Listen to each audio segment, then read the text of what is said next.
अथ श्री विठ्ठल सहस्रनाम स्तोत्रम्।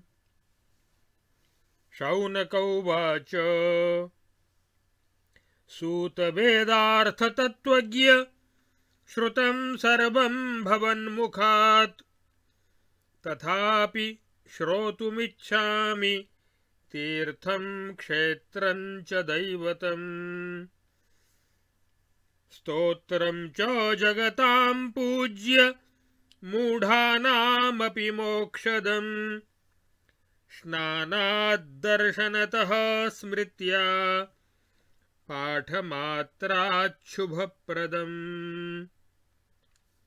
सूत उवाच। स्मारितोऽहं हरेस्तीर्थं स्तोत्रं क्षेत्रं च दैवतम्, सक्षणः सफलो यत्र स्मर्यते मधुसूदनः।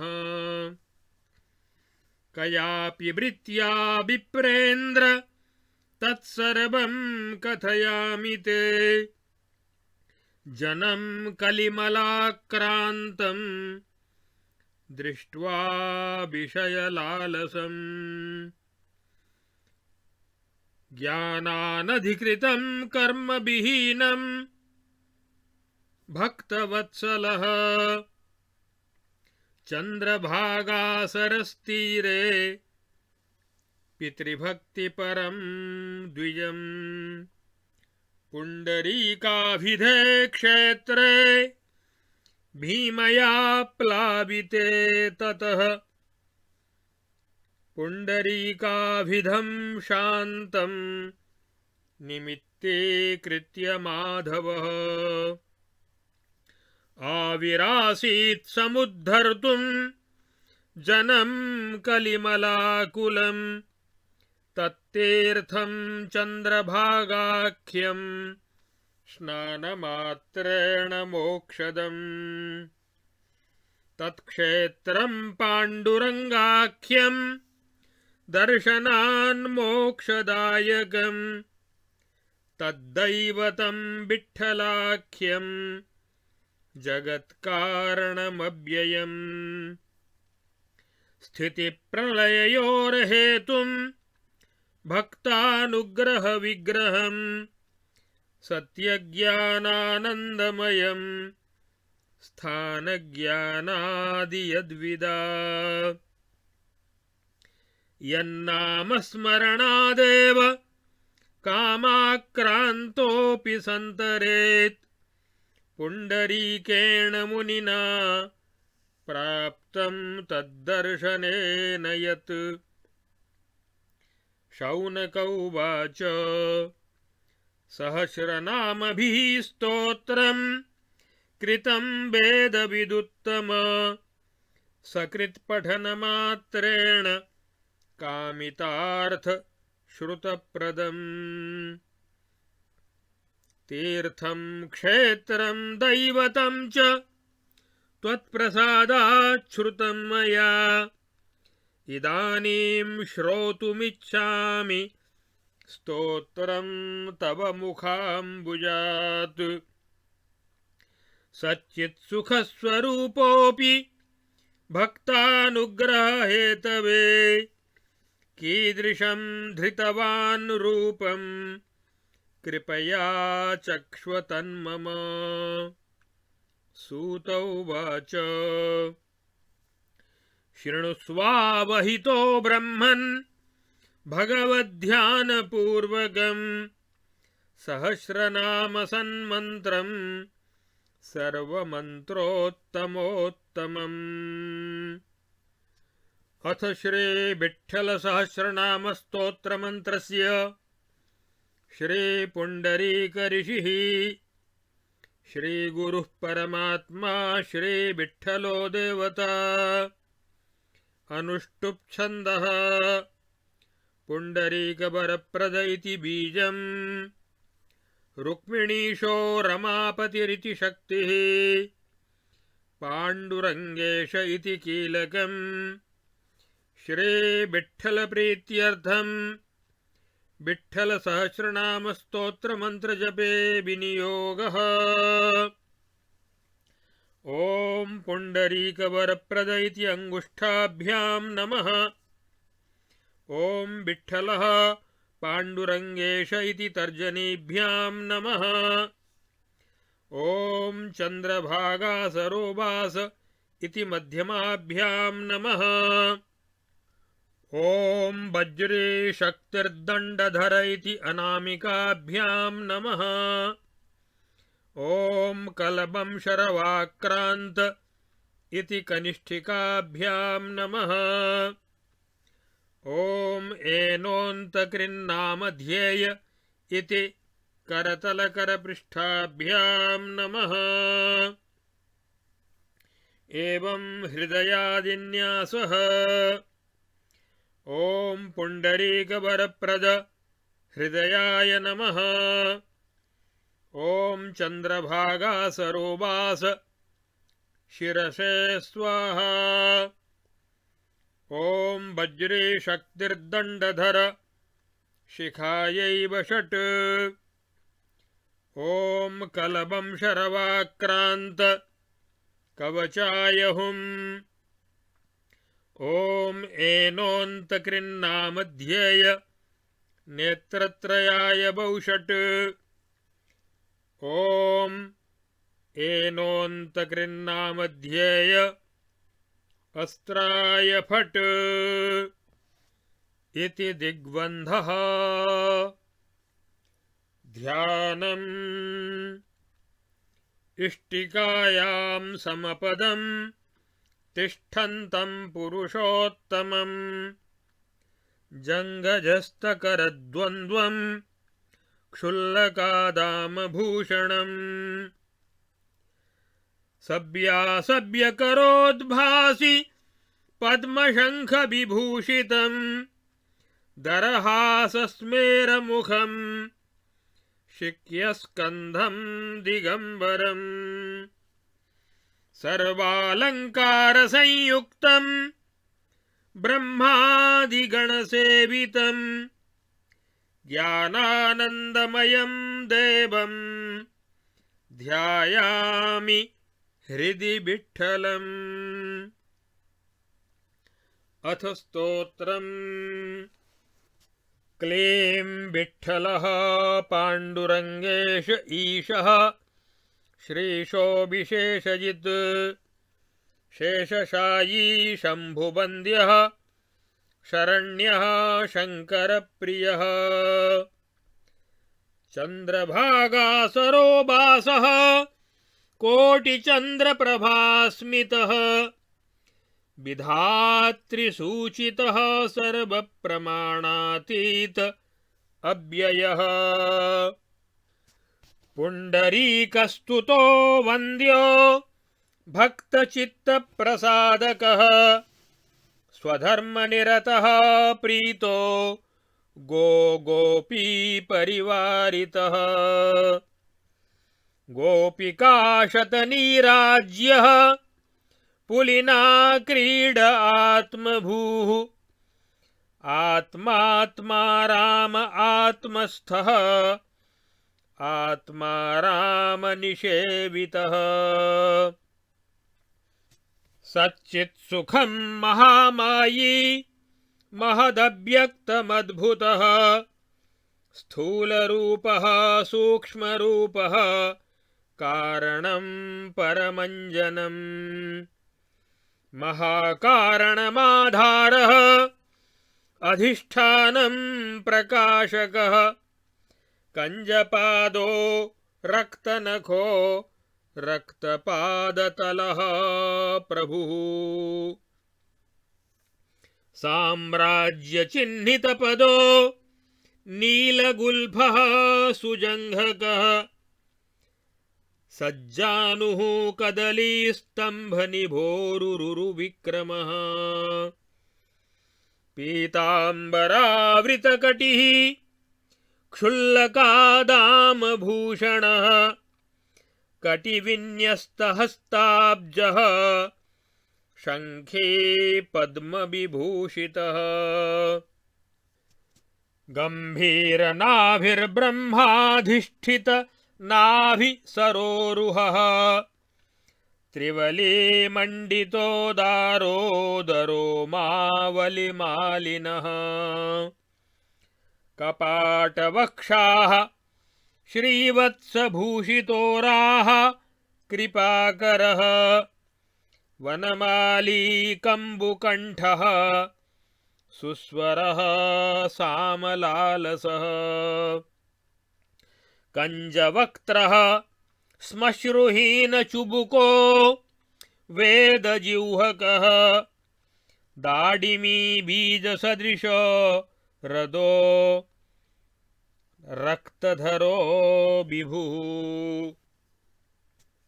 नासामुक्ता पाटलिताधरच्छविररिन्दमः शुकनासः कञ्जनेत्रः कुण्डलाक्रमितांसकः महाबाहुर्घनभुजः केयूराङ्गदमण्डितः रत्नभूषितभूषाढ्यमणिबन्धः सुभूषणः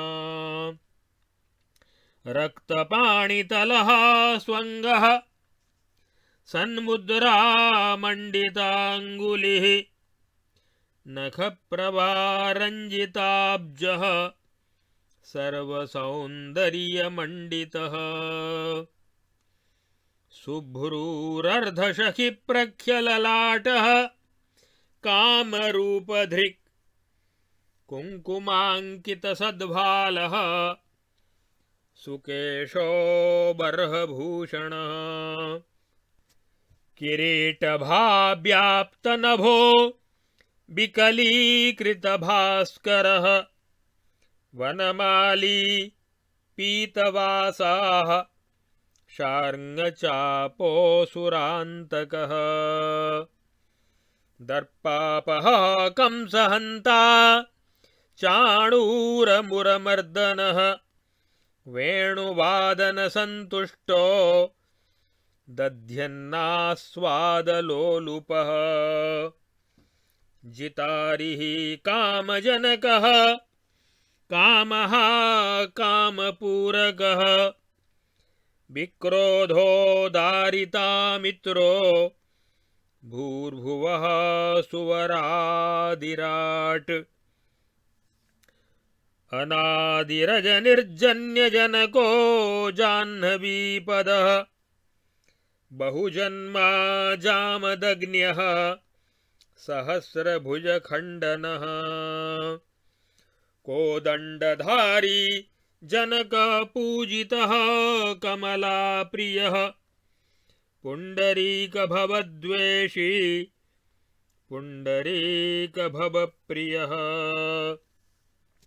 पुण्डरीकस्तुतिरसः सद्भक्तपरिपालकः शुशुमालासङ्गमस्थो गोपीचित्तरञ्जनः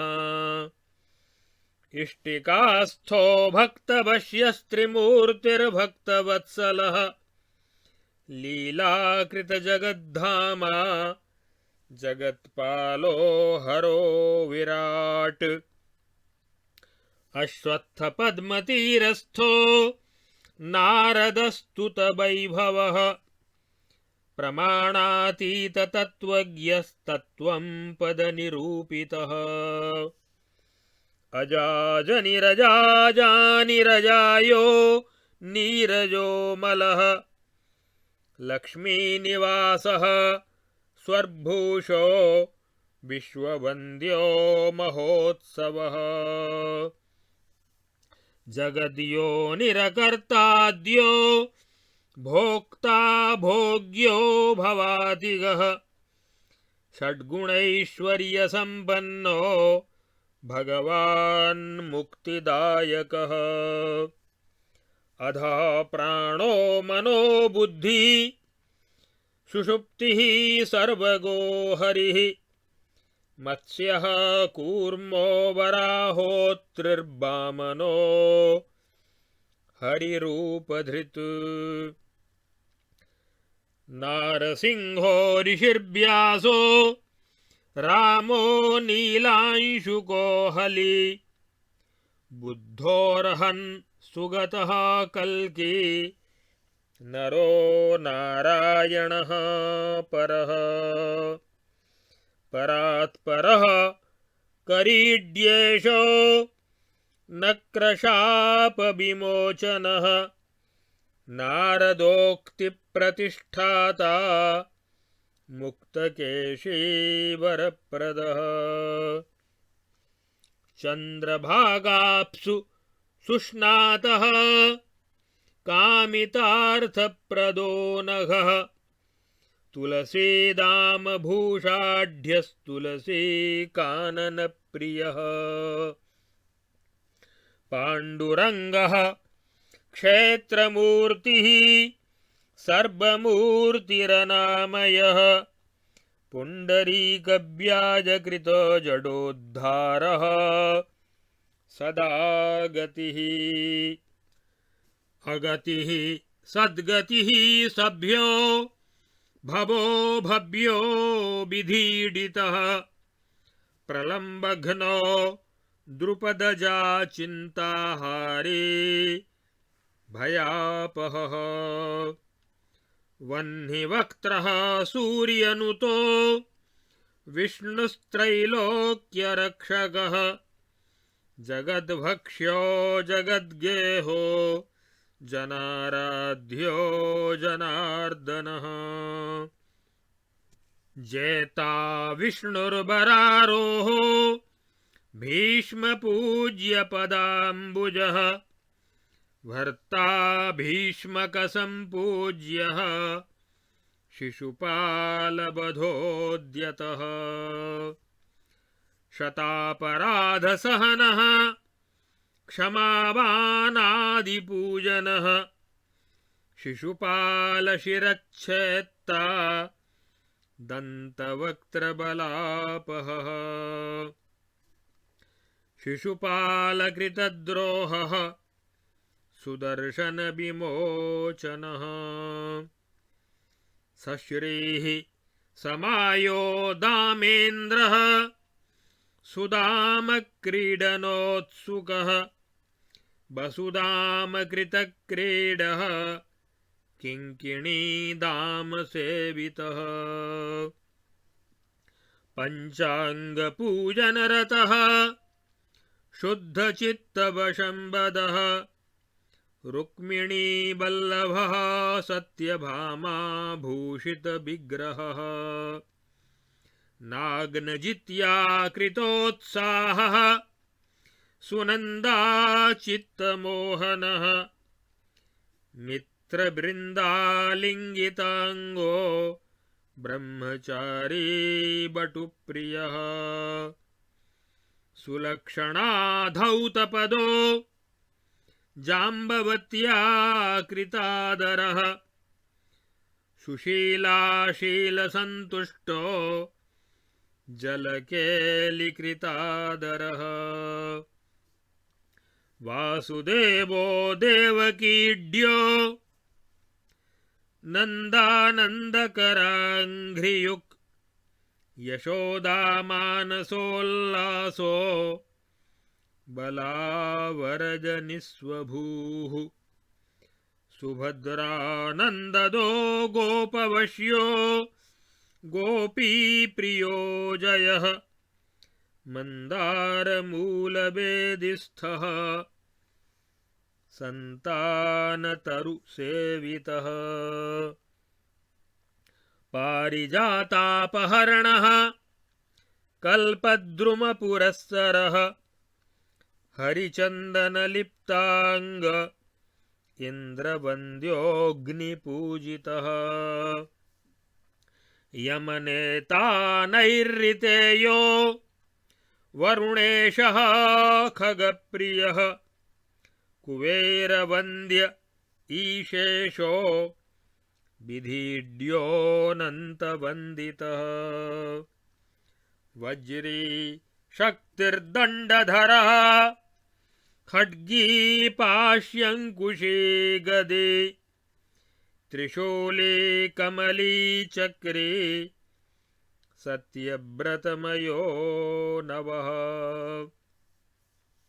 महामन्त्रः प्रणवभूर्भक्तचिन्तापहारगः स्वक्षेत्रवासी सुखदः कामी भक्तविमोचनः स्वनामकीर्तनप्रीतः क्षेत्रेशः क्षेत्रपालकः कामश्चक्रधरार्धश्च त्रिविक्रममयात्मकः प्रज्ञानकरजित्कान्तिरूपवर्णः स्वरूपवान् स्पर्शेन्द्रियं शौरिमयो वैकुण्ठः सानिरुद्धकः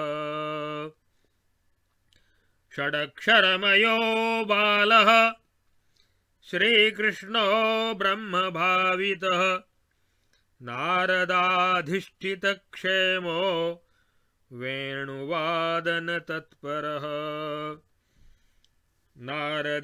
नारदेशप्रतिष्ठाता गोविन्दो गरुडध्वजः साधारणः समः सौम्यः कलावान् कमलालयः क्षेत्रपः क्षणदाधीशवक्त्रः क्षेमकरक्षणः लवो लवणिमाधाम लीलावान् लघुविग्रहः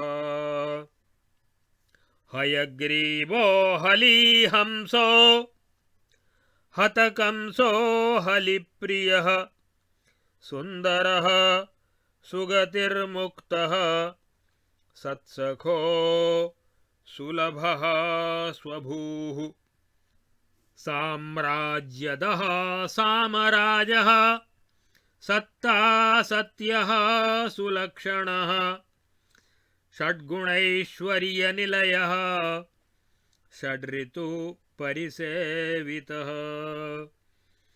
षडङ्गशोधितः षोढा षड्दर्शननिरूपितः शेषतल्पः शतमखः शरणागतवत्सलः सशम्भुः समितिः शङ्खबहः शार्ङ्गसुचापधृत्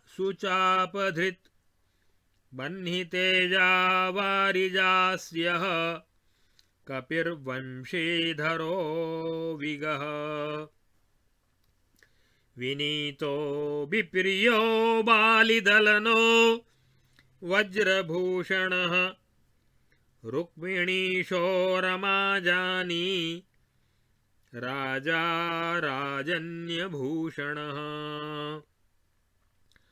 रतिप्राणप्रियपिता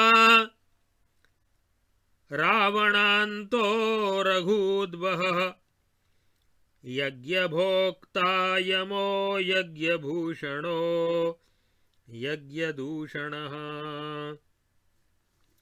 यज्वा यशोवान् यमुनाकूलकुञ्जप्रियो यमी मेरुर्मनीषी महितो मुदितः श्यामविग्रहः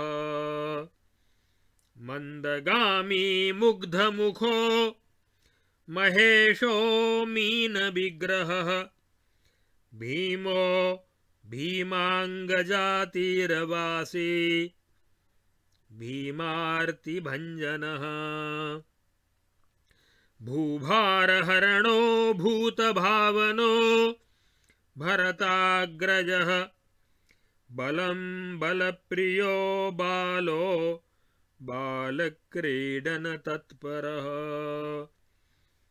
बकासुरान्तको बाणासुरदर्पकबाडवः बृहस्पतिबलारातिसूनुर्बलिबरप्रदः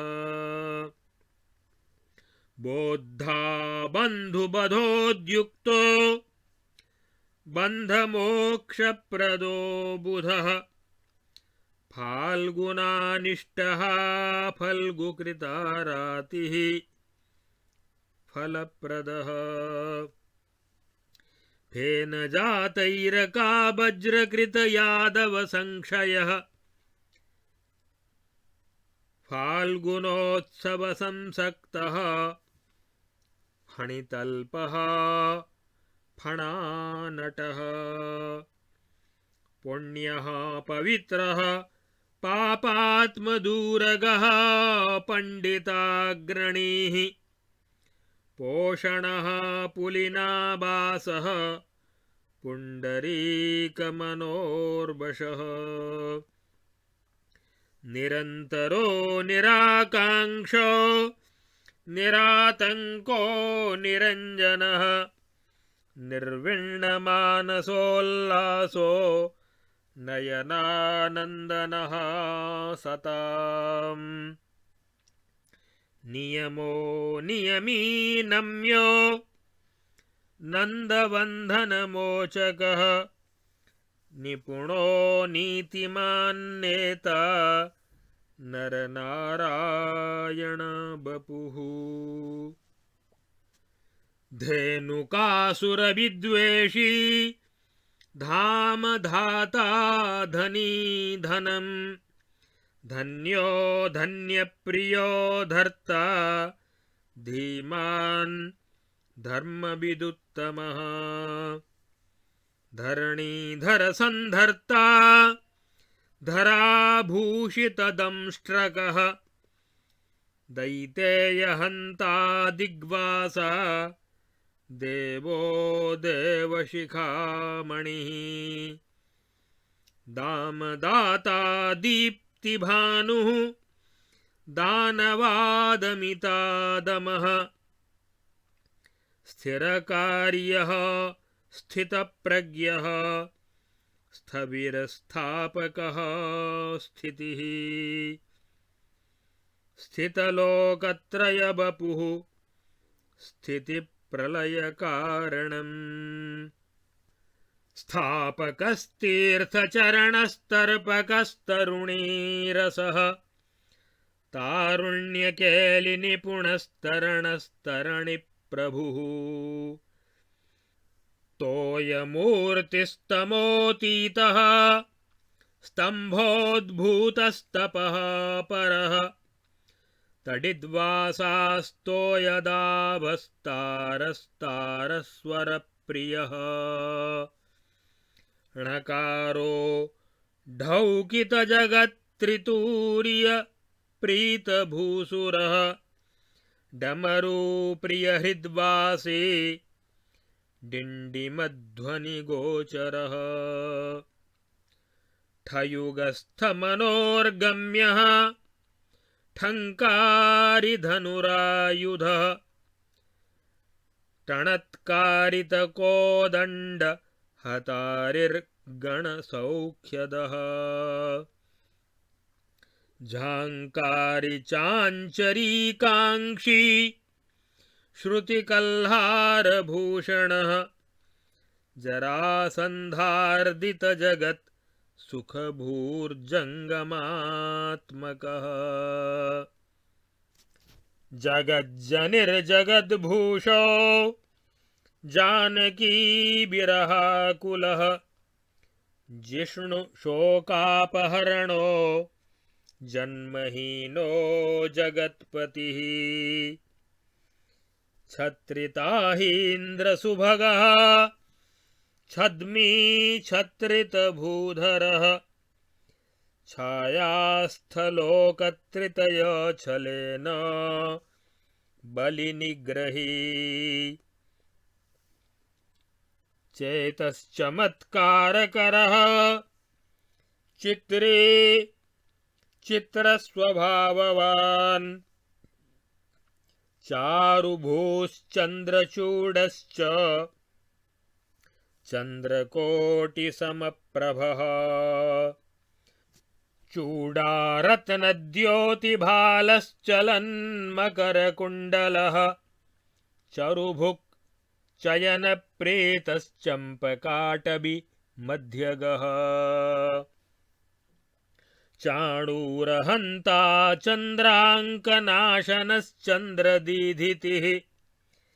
चन्दनालिप्तसर्वाङ्गश्चारुचामरमण्डितः घनश्यामो घनरवो घटोत्कच पितृप्रियः घनस्तनीपरिवारो घनवाहनगर्भः गंगापदो गतक्लेशो गतक्लेशनिषेवितः गणनाथो गजोद्धर्ता गायको गायनप्रियः गोपतिर्गोपिकावश्यो गोपबालानुगः पतिः गणकोटिपरिवारो गम्यो गगननिर्मलः गायत्रीजपसम्प्रीतो गण्डकीस्थो गुहाशयः गुहारण्यप्रतिष्ठाता गुहासुरनिषूदनः गीतकीर्तिर्गुणारामो गोपालो गुणवर्जितः गोप्रियो गोचरप्रीतो गाननाट्यप्रवर्तकः खट्वायुधः खरद्वेषी खातीतः खगमोचनः खगपुच्छकृतोत्तंसः खेलद्वालकृतप्रियः खट्वाङ्गपोथितारातिः खञ्जनाक्षः खशीर्षकः कलबंशरवाक्रान्तगोपीविस्मारितार्भकः कलिप्रमाथी कञ्जास्यः कमलायतलोचनः कालनेमिप्रहरणः कुण्ठितार्तिकिशोरकः केशवः केवलः कण्ठीरवास्यः कोमलाङ्घ्रियुक् कम्बली कीर्तिमान् कान्तः करुणामृतसागरः कुब्जा सौभाग्यदः कुब्जा चन्दनालिप्तगात्रकः कालः कुवलया पीडहन्ता क्रोधसमाकुलः कालिन्दीपुलिनाक्रीडः कुञ्जकेलिकुतूहले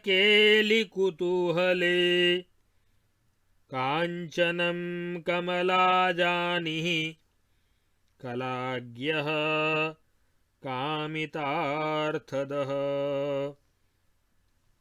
कारणं करणातीतः कृपापूर्णः कलानिधिः क्रियारूपः क्रियातीतः कालरूपः क्रतुप्रभुः कटाक्षस्तंभितारातिः कुटिलालकभूषितः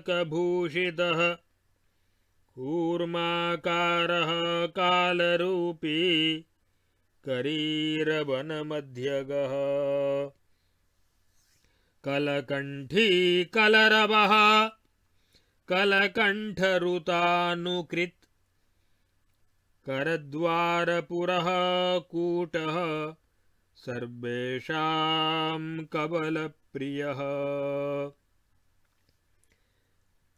कलिकल्मषः क्रान्तगोकुलः कुलभूषणः कूटारिः कुतुपः कीशपरिवारः कविप्रियः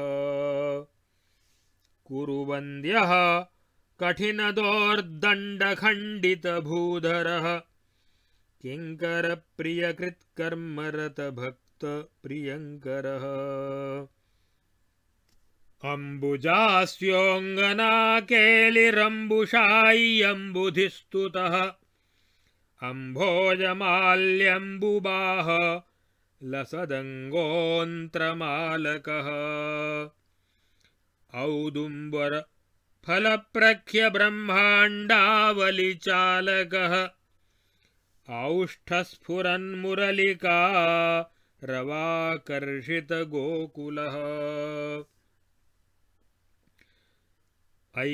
ऐरावतसमारूढ ऐन्द्रीशोकापहारकः ऐश्वर्यावधिरैश्वर्यमैश्वर्याष्टदलस्थितः एणशावसमानाक्ष एधस्तोषितपावकः एनोऽन्तकृन्नामधेयस्मृतिसंश्रितिदर्पः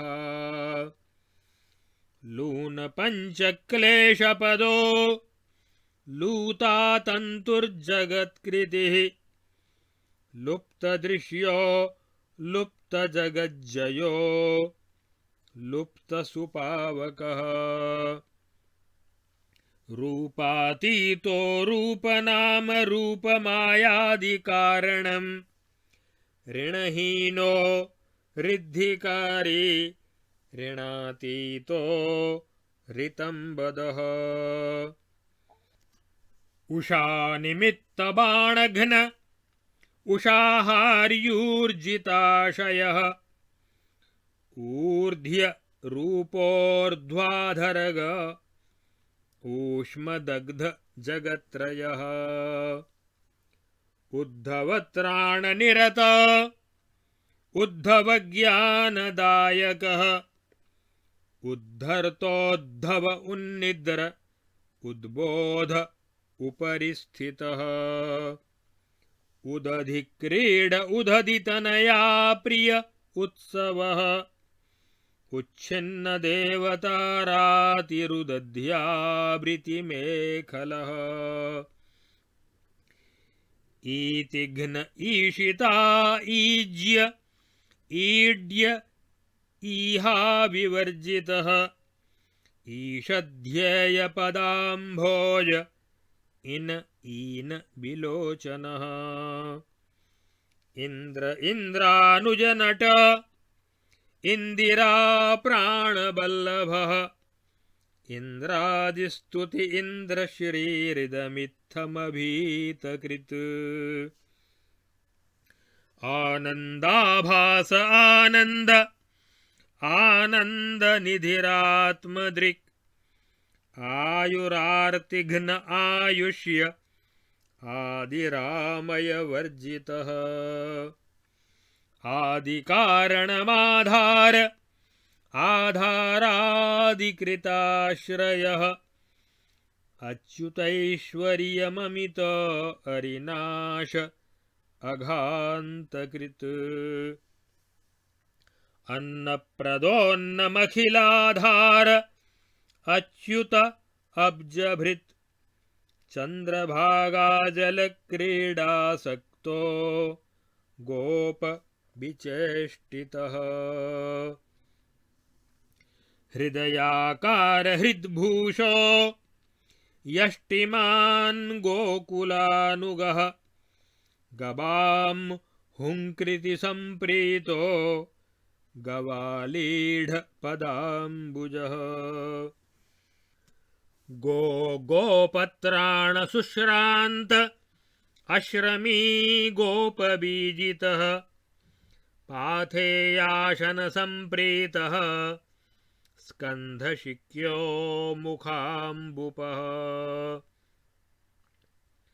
क्षेत्रपारोपित क्षेत्रो रक्षोऽधिकृतभैरवः कार्यकारणसङ्घातस्ताटकान्तस्तु रक्षः हन्ता तारापतिस्तुत्यो यक्षः क्षेत्रं त्रयी बपुः प्राञ्जलिर्लोलनयनो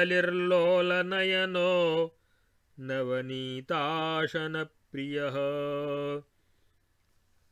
यशोदातर्जितः क्षीरतस्करो भाण्डभेदनः मुखाशनो मातृवश्यो मातृदृश्यमुखान्तरः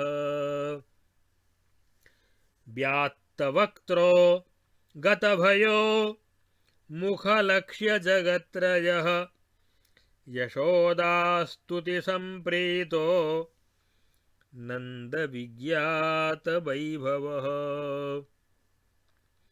संसारनौकाधर्मज्ञो ज्ञाननिष्ठो धनार्जकः कुबेरः क्षत्रनिधनं ब्रह्मर्षिर्ब्राह्मणप्रियः ब्रह्मशाप प्रतिष्ठाता यदुराजकुलान्तकः युधिष्ठिरसखो युद्धदक्षः कुरुकुलान्तकृत् अजामिलोद्धारकारी गणिकामोचनो गुरुः जाम्बवद्युद्धरसिकः स्यमन्तमणिभूषणः सुभद्राबन्धुरक्रूरबन्दितो गदपूर्वजः बलानुजो बाहुयुद्धरसिको मयमोचनः दग्धखाण्डवसम्प्रीतहुताशो हवनप्रियः उद्यदादित्यसङ्काशवसनो हनुमद्रुचिः भीष्मबाणव्रणाकीर्णः सारथ्यनिपुणो गुणी भीष्मप्रतिभटश्चक्रधरः सम्प्रीणितार्जुनः स्वप्रतिज्ञाहानिहृष्टो मानातीतो विदूरगः विरागी विषयासक्तो वैकुण्ठो कुण्ठवैभवः संकल्पः कल्पनातीतः समाधिर्निर्विकल्पकः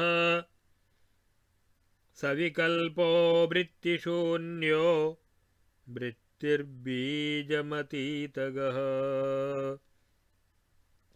महादेवोऽखिलोद्धारी वेदान्तेषु प्रतिष्ठितः तनुर्बृहत्तनूरण्वराजपूज्यो जरोमरः भीमाहतजरासन्धः प्रार्थितायुधसङ्गरः स्वसङ्केत प्रक्लिप्तार्थो निरर्थ्योऽर्थी निराकृतिः गुणक्षोभः समगुणः सद्गुणाढ्यः प्रमाप्रजः स्वाङ्गजः सात्विकीभ्राता सन्मार्गो भक्तभूषणः अकार्यकार्यनिर्वेदो वेदो गोपाङ्कनिद्रितः अनाथो दावपो दावो दाहको दुर्धरो हतः ऋतवाग्याचको विप्रः खर्ब इन्द्रपदप्रदः बलिमूर्धस्थितपदो बलियज्ञविघातकृत् यज्ञपूर्तिर्यज्ञमूर्तिर्यज्ञविघ्नमभिघ्नकृत् बलिद्वास्थो दानशीलो दानशीलप्रियो व्रती अव्रतो जतुकागारस्थितपाण्डवजीवनं मार्गदर्शी मृदुर्हेलादूरीकृतजगद्भयः सप्तपातालपादोऽस्थिपर्वतो द्रुमरोमकः उडुमाली ग्रहाभूषो दिक्श्रुतिस्तटिनी शिरः वेदश्वासोजितश्वासश्चित्तस्थश्चित्तशुद्धिकृत् धीः स्मृतिः पुष्टिरजयः तुष्टिः कान्तिर्धृतिस्त्रपा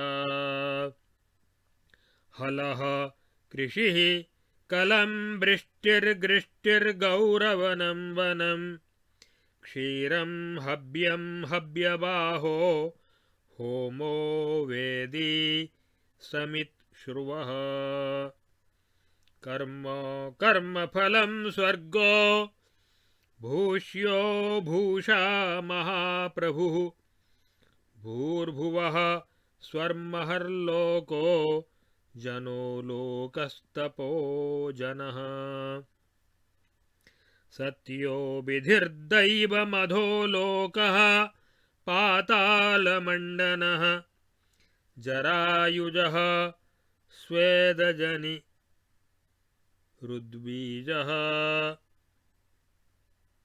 कुलपर्वतः कुलस्तंभः सर्वकुलः कुलभूः कौलदूरगः धर्मतत्त्वं निर्विषयो विषयो भोगलालसः वेदान्तसारो निर्मोक्ता जीवो बद्धो बहिर्मुखः प्रधानं प्रकृतिर्विश्वद्रष्टा विश्वनिषेधनः अन्तश्चतुर्द्वारमयो बहिर्द्वारचतुष्टयः भुवनेशो क्षेत्रदेवोऽनन्तकायो विनायकः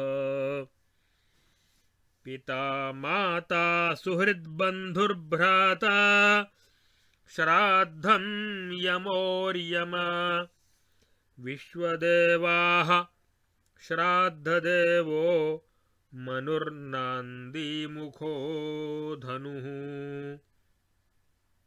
हेतिः खड्गो रथो युद्धं युद्धकर्ता शरो गुणः यशो यशोरिपुः शत्रुरशत्रुर्विजितेन्द्रियः पात्रं दाता दापयिता देशः कालो धनागमः काञ्चनं प्रेम सन्मित्रं पुत्रः कोशो विकोशकः अनीतिः शरभो हिंस्रो द्विपो द्वीपी द्विपाङ्कुशः यन्ता निगड आलानं सन्मनो गजशृङ्खलः मनोब्जभृङ्गो बिटपी गजः क्रोष्टावृषोऽब्रिकः सत्पथाचारनलिनी षट्पदः कामभञ्जनः स्वीयचित्तचकोराब्जः स्वलीलाकृतकौतुकः लीलाधामाम्बुभृन्नाथः क्षोणीभर्ता सुखाब्धिदः मल्लान्तको मल्लरूपो बालयुद्धप्रवर्तनः चन्द्रभागासरो नीरसीकरद्ग्लपितक्लमः कन्दुकक्रीडनक्लान्तो नेत्रमीलनकेलिमान् गोपीवस्त्रापहरणः कदम्बशिखरस्थितः वल्लवी प्रार्थितो गोपीनतिदेष्टाञ्जलिप्रियः परिहासपरो रासे रासमण्डलमध्यगः वल्लवीद्वयसंवीतः स्वात्मद्वैतात्मशक्तिकः चतुर्विंशतिभिन्नात्मा चतुर्विंशतिशक्तिकः स्वात्मज्ञानं स्वात्मजातजगत्त्रयमयात्मकः इति विठ्ठलसंज्ञस्य विष्णोर्नामसहस्रकम् त्रिकालमेककालं वा श्रद्धया प्रयतः पठेत् स विष्णोर्नात्र सन्देहः किं बहुक्तेन शौनक कामी चेन्नियताहारो जितचित्तो जितेन्द्रियः जपन् कामानवाप्नोति इति वै निश्चितं द्विज। इति श्री विठ्ठलसहस्रनामस्तोत्रं सम्पूर्णम्।